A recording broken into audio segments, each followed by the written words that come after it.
number one source, Sports Card Nation. The hobby is the people. Sports Card Nation. What is up, everybody? Welcome to episode 381 of Sports Card Nation podcast. Got a great guest on the show today. I know I say that all the time, but it is true. At least I think so, and hopefully you agree. Mike Martin of Replay Sportscards. Well, what does he do? Well, he's now a franchisee. He opens franchises of card stores, and we're going to learn in the next two episodes, this one and part two next week. We're going to learn all about how that started, what it entails, the advantages of going that route rather than your own way, and it does a great job. And planning to have 100 stores here in a couple years, as crazy as that might sound, but got a good head on his shoulders. Comes from Forbes previously, and diving in and getting this done. So, and we're going to talk more than just the card stores and the LCSs. We're going to talk about how he got started and the hobby, kind of the State of the Union as well. So, and how that affects what he does. So, honored to have him on and share some of his insights, and as a collector and as a proprietor. Before we get started, a quick thank you to our sponsors who allow the show to go on: Iron Sports Cards, Sports Collectors Digest, Hobby Hotline, and Upper Deck. So now let's get this underway.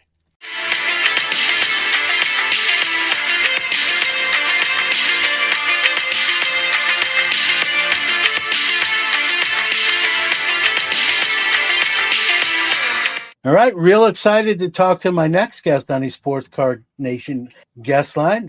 He's involved with something near and dear to my heart. If many people who listen to the show will know that I had an LCS of my own a long time ago. I'm old, 92 to 97. But my next guest is into the franchising of LCSs. We're going to get into that at some point, but without further ado, Mr. Mike Martin of Replay Sportscards, welcome. Thank you so much for having me on. I appreciate it. Love talking shop, love talking sports cards. So no problem. Before we get into really the nuts and bolts of what you do and stuff, we all have hobby beginnings, right? Well, sometimes they're similar, sometimes they're different. For you, when did the hobby start? Yeah, I mean, it started as a kid, Pokemon, and then I always say, like, the one thing that, like, I was obsessed with was the showdown cards, like the baseball showdown game. And so I started collecting those, collecting my favorite players, guys I love watching, and then really got into it, right, with, back when I was a kid, it was all about the relics, the bat relics of Big Papi and some of my Mets, right? And so I really started collecting that, and then went to college, started my career, and then randomly sitting there back in, I think it was 2019, 2018, something like that, at a family party, my cousin Tommy came up to me and he's like, "You like gambling? Like, have you heard of breaks?" And I was like, "Yeah, I've never heard of breaks, but you've got my attention." And so we joined a break. I hit two. I'm a big Mets fan. I hit two Pete Alonso autographs. It was his second year auto. So I guess this must have been back in 2019. And I was hooked, right? I'm like, oh, this is easy, and started really diving into that side of things. And, my cousin along the way just coaching me just as a small breaker, two people watching me, and just having fun with it. And I just fell in love with it, started visiting shops. And from there, it was game over. I was in the hobby full on. And yeah, I absolutely love it. It's a lot of fun. And I'm a fellow Mets fan, so excited to hear. Oh man, be speaking to another one. Absolutely. We got a new lineup this year. Speaking of Alonso, he's not there, but there are some fresh new faces, and we got some young pitchers. So I'm optimistic. I don't know. I can't speak for you, but I'm optimistic for the 26. I'm always optimistic, so we'll see. I'm the one, I'm World Series bound every year, no matter what the team looks like. So it won't be any different this year for me.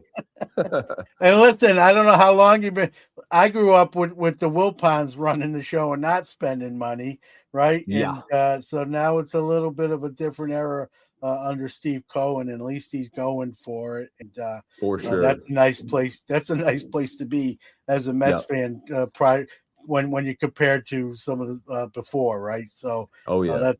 that's always a good thing. So you've gotten to learn sort of the landscape, the terrain, like you mentioned, breaking. I know I was kind of joking with you before we went on the air here that I'm old, so if you would have told the younger version of me that someday people would open your packs for you, I would have thought you're nuts. But I've said this, Mike, and I'll see if you agree with me. I think love them or hate them, the breakers have saved kind of the waxing. We're not there Yeah. anymore, but there was a point. Wax boxes didn't always sell out. There were some dud products that started to collecting dust, but I think breaking has really we don't see that hardly anymore, if at all. Like everything, we're seeing bowling cards and Yep. cornhole, like everyone, if the price point's fair and what then anything will potentially sell. So I There's always always said, something like, to chase. There's always something yeah, to chase, right? yeah, yeah. So I always say you don't have to like breaking, but you got to give them their proper due and credit. And it did For sure. say, more so for the card manufacturers, but it saved sort of. I don't want to say save, maybe that's too strong a word, but it definitely aided where products maybe in the past would start to collect dust or have to be severely reduced or whatnot. Now, not so much because there's always a clientele for it. When you look at where we're at, in the hobby now, we're seeing, speaking of card stores and breakers and even card shows, we're seeing more of everything. There's more Hmm. shows, there's more breaking outfits. Are obviously, I think we're getting new people in the hobby as well as collectors. I mean, how do you overall see the hobby as a whole? Kind of a state of union. Yeah, no, I love it. I mean, look what Ruben and Fanatics are doing right now. You're getting all the athletes, all the influencers, celebrities involved in it.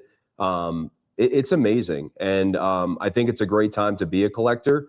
There's going to be so many new products coming out, totally new designs that are licensed that we've not seen. Obviously, with the transition with Fanatics and Topps taking over the basketball and football, and so it's an exciting time. It really is, and I think. I get a lot of opportunities to speak with new collectors that are just getting into it. And there's so many different products, so many different avenues you can take, a $30 box all the way up to a $30,000 box. And so being able to have different options for people, I think is phenomenal. And honestly, especially for people getting back into it, they're dipping their toes in. They might not want to do, a $250 hobby box. Well, I'll take Topps Chrome, for example. You can get blasters for $30 to $60, depending on the market. You can hit massive cards. We had a guy in Charlotte pull the SGA glass canvas superfractor out of a $60 blaster, right? And so that kind of excitement and the different price points they allow for that, it's really great. And then for the long-term collectors too, the market's really great. In 2020, we saw the big, boom, went crazy, sky high. And then I don't like to say it crashed because it didn't. It just corrected itself back to reality. And so I would say since then, it's been pretty normal. And, the players that go crazy, their cards will go up. And, like a Bo Nix, right? I'm in our Denver shop right now. And so the Bo Nixes went nuts on his playoff run.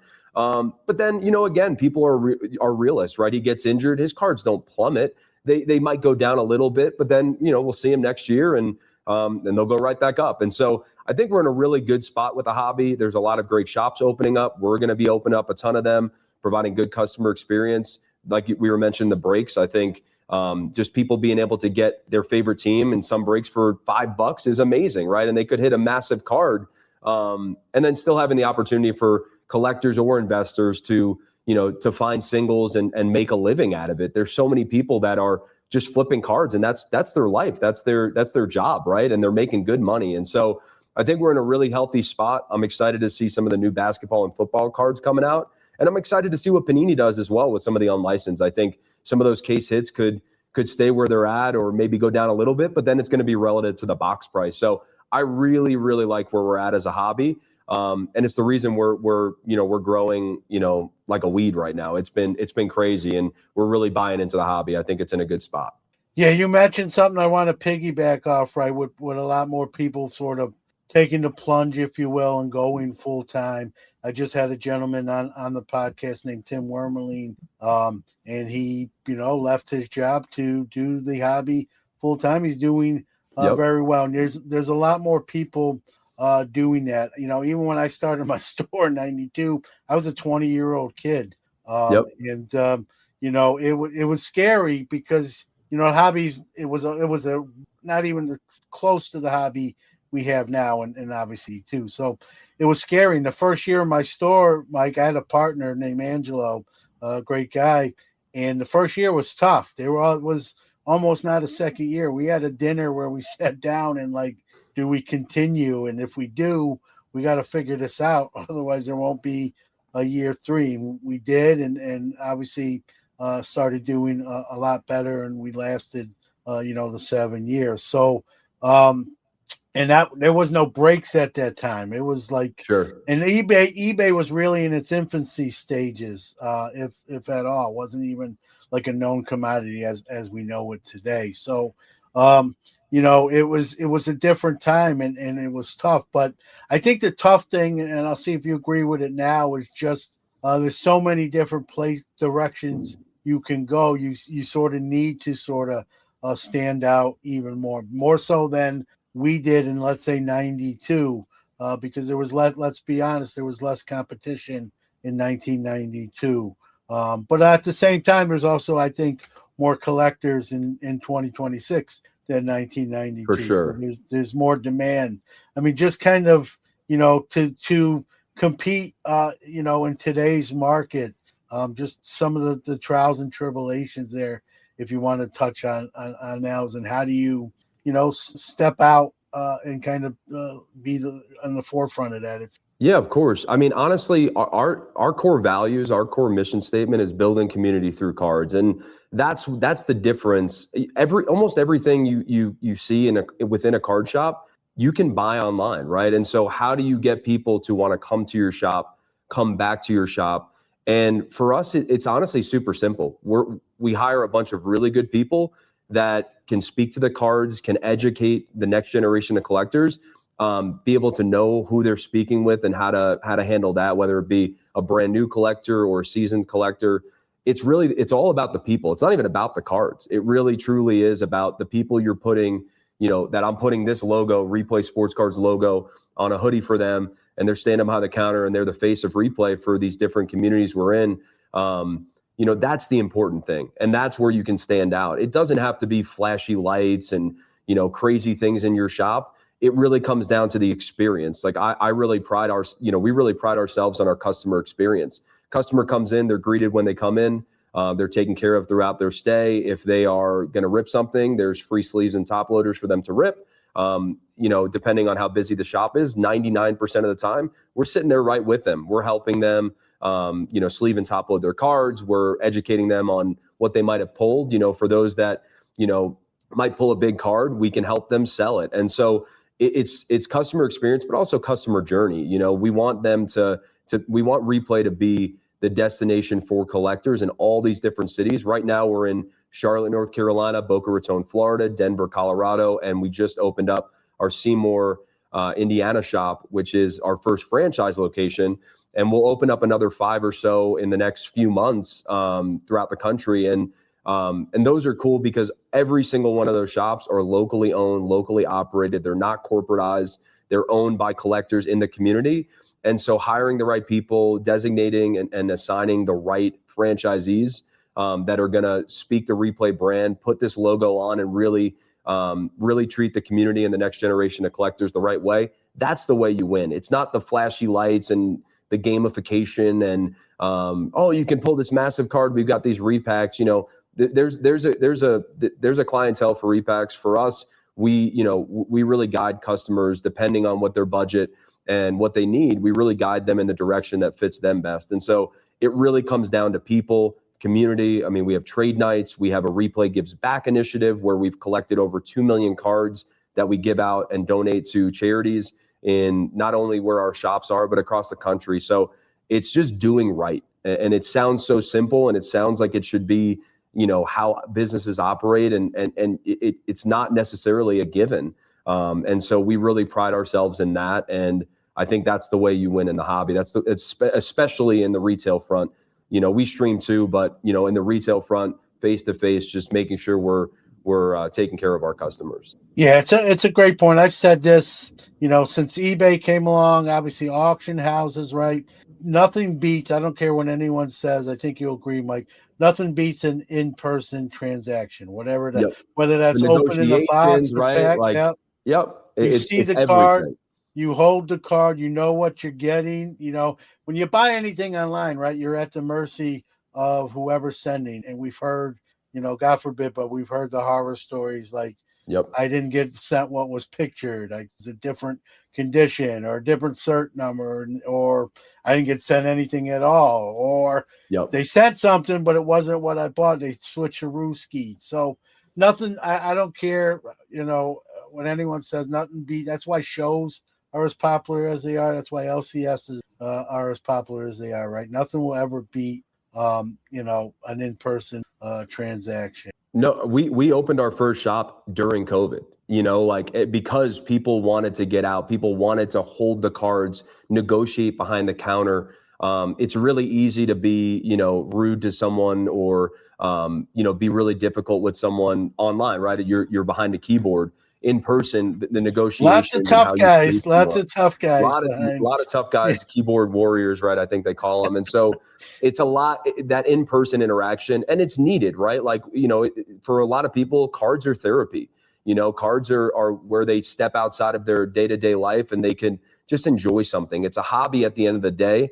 So many times it's like numbers this and this price. And people always forget about the true collectors, the people that they don't care if they open a $500 box and get a few $50 cards because they're collectors. Like that, to them, that card means a lot because they pulled it and it's their favorite player or it's a team they enjoy. And so, that personal touch is really, truly everything. And that's why, our whole business is centered around giving good retail experiences. We stream, we're live almost 24 hours a day, 7 days a week, TikTok, whatnot, eBay Live, you name it. But it's that personal in-person touch that, it's invaluable. And again, cards are therapy. So people can come hang out and get their daily dose for sure.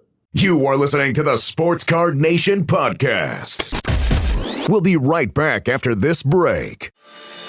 For nearly 50 years, Sports Collectors Digest has been the voice of the hobby, bringing you comprehensive coverage of the sports collectible industry. From industry news, auction results, market analysis, and in-depth stories about collectors and their collections, Sports Collectors Digest has everything you need to know about the hobby. SCD is also your leading source for listings of sports collectible dealers, card shops, card shows, and the latest from the industry's top companies. To check out all the latest news or to subscribe to the hobby's oldest magazine, visit sportscollectorsdigest.com or call 1-800-829-5561. We are back. Yeah, you mentioned opening your first store during COVID. Most of us remember it was something no one's ever really seen before, dealt with, at least on that sort of level. How nervous was that, like opening up a retail place, during a time when a lot of people were being told, like, hey, don't get too close to people and keep a distance, or if you don't have to go out and you can avoid, like, fraternalizing, please don't if you don't really have to. Like, talk about some of the trepidations or fears, if you will, and anytime you open any business under normal circumstances, right? Believe me, I know that firsthand. There's a lot of, like, nothing's guaranteed, right? At the end of the day. So kind of talk about that. Then you up sort of the degree of difficulty, like you mentioned with COVID, kind of, go back to that time period and walk us through it if you. Yeah, of course. And we opened towards the back end of COVID. We made sure we were, everything regulated. It was definitely towards the back end, but it was still, happening. I mean, we opened in Charlotte and it was a little less strict, and we were definitely abiding by that stuff. So there wasn't a ton of, safety, protocols or anything like that. It was September, right? So it was towards the back end, and people, we knew that people needed at the end of COVID to really have a place to go and talk to people, hang out. And so, but to go to your point on how scary it is starting a business, I mean, you could ask my parents when I told them I'm leaving Forbes as director of event partnerships and starting a sports card shop in Charlotte, North Carolina. They, I couldn't imagine what they were thinking, right? But I knew there was a hole in the industry of providing good experiences, not just for people that are going to spend a ton of money, but for the kids, a place where parents feel safe to drop their kids off and know that they're going to be taken care of and they're not going to be duped and they're not going to be taken advantage of. That is super, super, super important. And so to me, it was a no-brainer, but yeah, it's terrifying. Opening a second shop in a different state or a third shop in a different state, not too long ago, from when we're recording this last week, I was in Indiana and I had to hand the keys over to our brand to two franchisees. And again, fully vetted, fantastic guys, but that's scary as well. But it's just doing it the right way. We've had a bunch of applications come through for franchise, potential franchisees, and picking the right people. It's again, you'll hear me say it a lot, I'm sure, through our conversation. It's about the people. And so those two guys, Josh and Jason in Seymour, Indiana, again, you could ask them the same thing. Like, how scary is it, right, to take on this shop and do it in their small town of Seymour, Indiana? I mean, that shop was insane when I was there. I mean, I was there for their first 3 days and it was bonkers, jam-packed the entire time. But, again, it's finding the right people. So Josh and Jason, great dudes, guys that are going to represent Replay well. They're going to do things the Replay way. And so it's scary, but look, all things that are advantageous are scary. And so getting past that fear and diving in and trying new things, building an entire charity component to our business, opening, all the shops we're going to open, and just finding the right people to do it with is super important. So it's definitely, we're very meticulous in how we do things and we're very careful. But yeah, I mean, you got to get out of your comfort zone at some point, and we did. And, we opened 3 shops in 3 years. Our 4th year, we moved one of the shops over to Denver. And here we are in year 5. We've got 4 franchisees signed on and many more to come that we're in really good conversations with. So, I see Replay having 20 to 30 shops by the end of the year. And, our goal of 100 shops in the next 3 years, that's very real. And that's going to happen. And so it's an exciting time, but again, like you said, very scary as well. Yeah. Well, going kind of back to, a hobby question, right? And you alluded to it in an earlier comment. We're seeing Fanatics and Topps now will be controlling 3 of the 4 major sports, the licensing of it. Panini is going to do some unlicensed stuff, but Topps will have 3/4. I'm old, so I grew up, and you, I'm sure you remember too, when you had numerous different companies producing the sports, right? You had Upper Deck and Fleer and Score and Donruss and Topps making baseball, all making football and basket, making all the sports, right? And the thing was, I like that because they had to compete, right? We had to, hey, our product's got to be better than, company A and company C, because they're coming out with this technology. You always was, what were they going to do next? What was company A, what was Topps going to do next? What was Upper Deck going to do next? My fear, and I know they got a lot of smart people in that room. They didn't get to where they are by accident. But my fear is when you have the license in and you're not really competing, it's sort of like, you could see some maybe a little rusting on their laurels. As a collector yourself, is that something you think about? How do you view that? Or would you rather see like it used to be where Upper Deck is making, the 4 sports along with Topps, and you had like more choices? Yeah, I mean, I'm kind of split on it. I will say from, again, we get a lot of new collectors that check us out, and we help to educate them, and the whole new generation of collectors, we're really trying to educate them on stuff. I mean, in an ideal world, yeah. I mean, I more product, more SKUs. Like I love that type of stuff, just to see unique stuff. I'm glad. I'm excited that Topps is taking on the football and basketball, because I miss Topps Chrome and Topps Finest. Like those are some of my favorite sets, and so to be able to see that license on those two sports fronts is exciting. But I do think the separation is healthy as well. I think they're still competing against, or competing with the collectors, where they're getting a lot of feedback and a lot of stuff. And I think they're implementing a lot of it, which is exciting. I definitely see where you're coming from on, as far as, it'd be great to see license Flawless and license, Topps Royalty, right? Like that would be really cool. I do think it's a little easier to explain to collectors too. Like you don't want that many SKUs, right, of licensed. And it's a little easier to, hey, starting April 5th, it's going to be, Topps football. That's going to be licensed. Any football that comes out from Panini or Leaf or any of that stuff is unlicensed. And, I think it helps too, because the box prices, right? If they don't have to pay for the license on that stuff, maybe some of the more expensive SKUs that were unobtainable for collectors, now they're obtainable. And so that's kind of interesting as well. I think in an ideal world, that would be so cool to just see, a Wemby rookie in Upper Deck and Topps and Panini. Like that would be cool, right? But I do think the separation of that stuff is healthy. And I think, again, like, I mean, it comes down to, like, you got to pay for that stuff, right? And so the exclusivity definitely, from a business perspective, makes sense. And I do think for new collectors, people that are getting into it, I think us long-term collectors would be like, oh, we can decipher, if everything was licensed, we could figure out, the values and all that stuff. But for the new collectors, I think that separation of licensing, I think, does help a little bit. So I like where it's heading.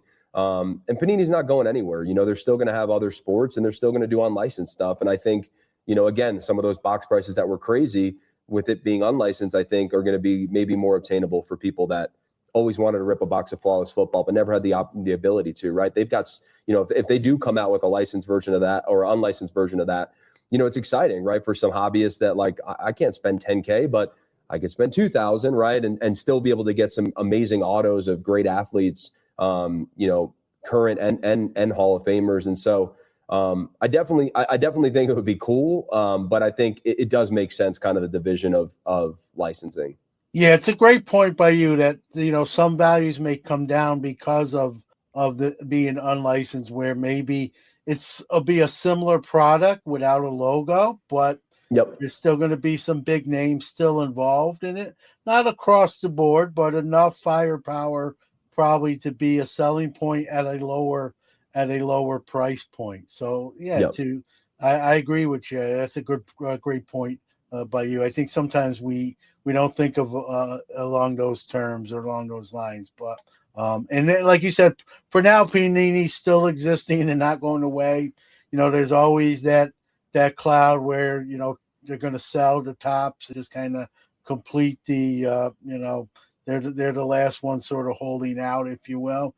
Sure. I hope not. I don't have any say or control of that, but I like to see them sort of remain their own company, doing their own thing. Whether even now it'll be like the little train that could, where it used to be a bigger train. But Sure. I hope that remains the case. But and they're still going to have their parallel, and as long as they are their own entity, they're going to still be doing the kabooms and the home and those things that they're known for. They just won't have a logo on them. Yeah. But there's still going to be a demand for that, as you mentioned. So we'll see. We'll see where the news. You know how this works in the hobby. There's always some news breaking at some point with acquisitions and mergers, especially as we've seen recently in the grading space. And I want to kind of segue in there. You mentioned one of your store locations, Boca Raton, Florida, home of the SGC, which is a sponsor of this program. I'm also a bulk subber for them. So obviously I'm a big fan. Being there, any relationship there, or like when it comes to replay sports cards in the grading space, where do you fall there? Yeah, I mean, so all of our replay locations, we do PSA submissions. We were doing SGC. I think with the price change, for us, it didn't make a ton of sense just with, the values of cards and that type of stuff. We're always having conversations with everyone. SGC was phenomenal to us. We love the guys over there. I live literally around the block from there. So it was extremely convenient. As far as like streamlining it, especially with them being under the PSA umbrella now, we primarily submit PSA in our shops. And, again, when it comes down to values, an SGC 10 versus a PSA 10 for us, and from what we heard from our customers too, it just lended itself to PSA, and we were getting a lot more of those submissions. And so, again, that can always change. We'd love to include Beckett in our mix as well, if that comes to fruition. But right now, every single Replay Sports Cards location, we're a certified PSA dealer. We grade all of our cards through PSA. We have a great relationship with them right now. And I see that continuing to grow and doing events with them and that type of stuff. But really good people over there. And look, a lot of people, they're not getting their cards back as quick as they might want, right? But that's it stinks. But what's amazing, that means they're getting bombarded, meaning there's so many cards getting graded and so many new collectors wanting to grade cards. So it really, in the long term, right, in the short term, 3 to 4 month range where you're waiting for your card and you're excited, it's tough. But long term, it's incredible, the volume and the amount of new collectors every single day. Hundreds of new collectors are stepping into our Replay Sports Cards locations daily. And it's incredible to see being able to get them in the hobby, give them a good experience as they begin. But yeah, no, we love PSA. Again, when it comes down to value, it's difficult to ignore just the kind of value that they bring when that card is a 9 or a 10. It is important. But again, hat tip to SGC2. We love those guys, and I'm sure we'll get back on the road of submitting through them as well. But yeah, right now all of our shops do PSA submissions. Yeah, and I get it. And it's funny because I do the bulk subbing for SGC, Mike, and I'll make this story probably shorter than it is, just for the sake of time. When they announced they were get that was going away, the bulk rate for bulk subbers was going away, I figured that would be the end of what I do, because I do that at card shows. And so I sent out, I have an email list. I sent out kind of a mass email. Hey, here's what happened. If I continue to do it, this would probably have to be the new price levels, that sort of thing. It's going to cost you more than, depending on how many you send in, it may cost you more than if you did it yourself. But there is the convenience of me taking care of everything.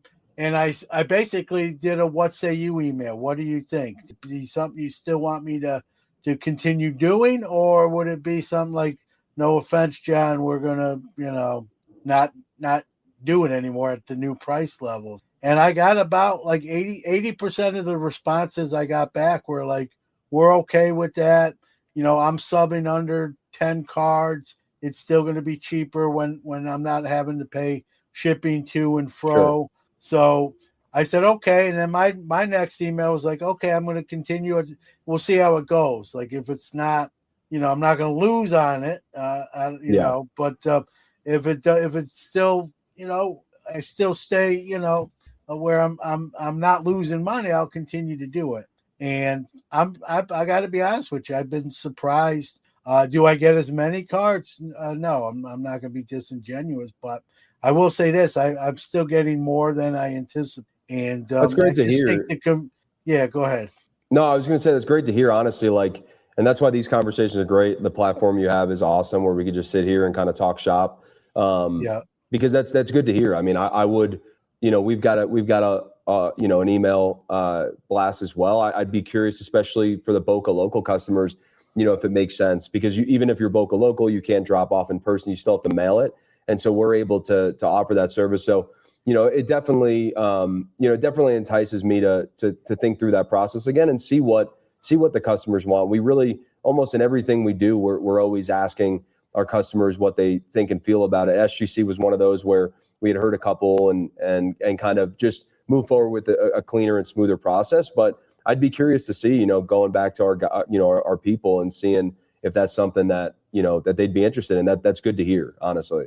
I thought I was going to get back more like, hey, I'm probably just going to either sub somewhere else or sub myself. And I was, surprised by the response. And I've done, I think, 10, 15 shows since the bulk rate went away, and still getting, triple digits in subs at every show. So amazing.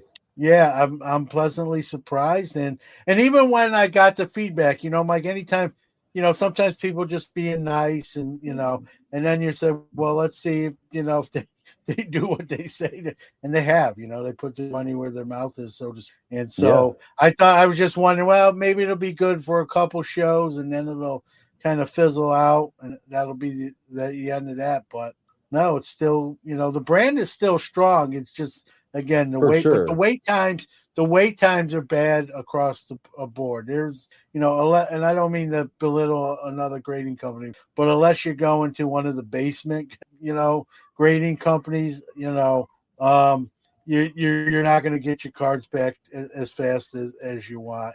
And that was the thing. We got spoiled with SGC. At one point, they were like 10 to 12 days. It was sort of insane. So. Yeah, we got really, and I think that's good. We got spoiled, unbelievable. I would drop it off 3 days, 4 days later. Hey, they're ready for pickup. And, the customers get attached to that, right? And they think that that's going to be an every submission thing. And so it was a little difficult to balance that. And, it made sense in Boca. And so, hearing that, I'd be curious too on like their current, times as well and kind of how that looks. So, I like it. I'll tell the guys over there. John told me to come talk to them again. So we'll hopefully they throw you something your way.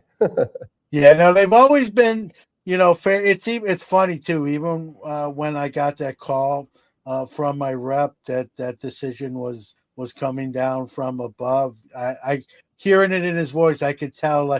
One of the first things he said is like, John, this is a call I don't want to make. And, he let me know what was going on. So, and sure. Sometimes you can tell when someone is just saying the line because it's what they're supposed to say, or it sounds good, or it's sincere and from the heart. And I could tell he was really sort of crushed by having to make that call like he said he was. And, I also knew, I could get mad, but I also knew it wasn't his decision. Of course. So, I had a few questions to if I was to continue to do it, what would be different as far as the process goes, and not a lot changed on that front. It's just really more on the price levels. So sure, and that's when I went to my clientele and my customer base and said, "Here's where we're at. What do you guys want to do? You're the driving force." And was surprised by as much people who said, "Hey, we're still going to do it. Keep going." So and here we are. Yeah, no, sure. I'm surprised. Thank you, Mike Martin, for making some time. That guy is a busy guy, but made some time for the show. And here's the good news: we're not done yet. That was the first half of our conversation, and we cover a lot of ground, not just what he does with Replay Sports Cards, but even kind of the state of the hobby. So, hope you enjoyed part 1. And I hope you come back next week for part 2. So with that being said, we're going to hear from our Hobby is the People announcer of the week and wrap up this week's episode. See you soon. Time for our Hobby is the People announcer of the week. Hi, this is Danny Black with Baltimore Sports Collectibles, and I love what I do because the hobby is the people. If you'd like to be the Hobby is the People announcer of the week, do a WAV or MP3 file and send it to sportscardnationpc@gmail.com.